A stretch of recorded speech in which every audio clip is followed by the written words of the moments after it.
Vous avez envie de vous mettre au vélo pour aller au travail, pour vos déplacements quotidiens? Pas de panique, c'est à la portée de nombre d'entre nous, même pas sportifs comme moi. J'ai ressorti mon vieux vélo.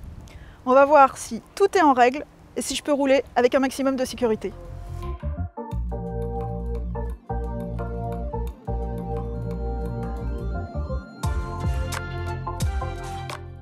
C'est l'équipement légal, obligatoire, pour tous, partout, en toutes circonstances. Les catadioptres, c'est pas le nom d'un petit scarabée, c'est ces petits éléments réfléchissants qu'on retrouve un peu partout sur le vélo.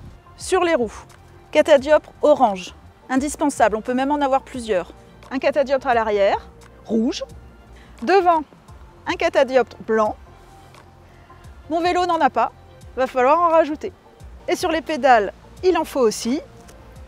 C'est bon.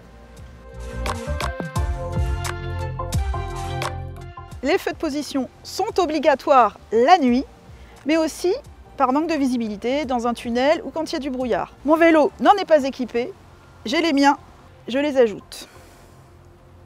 Le feu avant doit émettre une lumière blanche ou jaune, non éblouissante, précise le code de la route. Le feu arrière est rouge et doit être bien visible. Sur la route, les feux clignotants sont réservés aux feux de détresse ou aux clignotants. Les feux du vélo doivent donc être fixes. Les feux sur un vélo sont obligatoires même quand il y a un éclairage public en ville. Ne pas en posséder est passible d'une amende de 11 €. Non, le gilet jaune n'est pas obligatoire, sauf de nuit, hors agglomération ou par manque de visibilité le jour. Ne pas le porter dans ces conditions est passible de 35 € d'amende. Le fluo permet d'être vu, c'est plus de sécurité, même s'il faut un peu en lâcher sur le look. Et la sonnette, dois-je en avoir une? Oui, et elle doit être entendue à au moins 50 mètres. Mais il faut aussi, précise le code de la route, que l'appareil avertisseur soit constitué par un timbre ou un grelot. En clair, on oublie les klaxons qui font poète-poète ou les cornes de brume hurlantes qui feraient sursauter les piétons.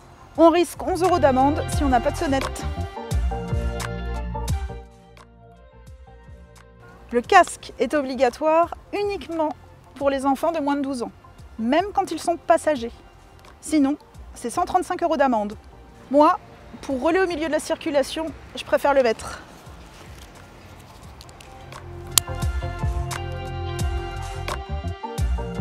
Et quand même, pour finir, les freins, ça va sans dire, mais ça va mieux en le disant, il en faut à l'arrière, à l'avant. Et les miens, je sais qu'il faut les faire réviser.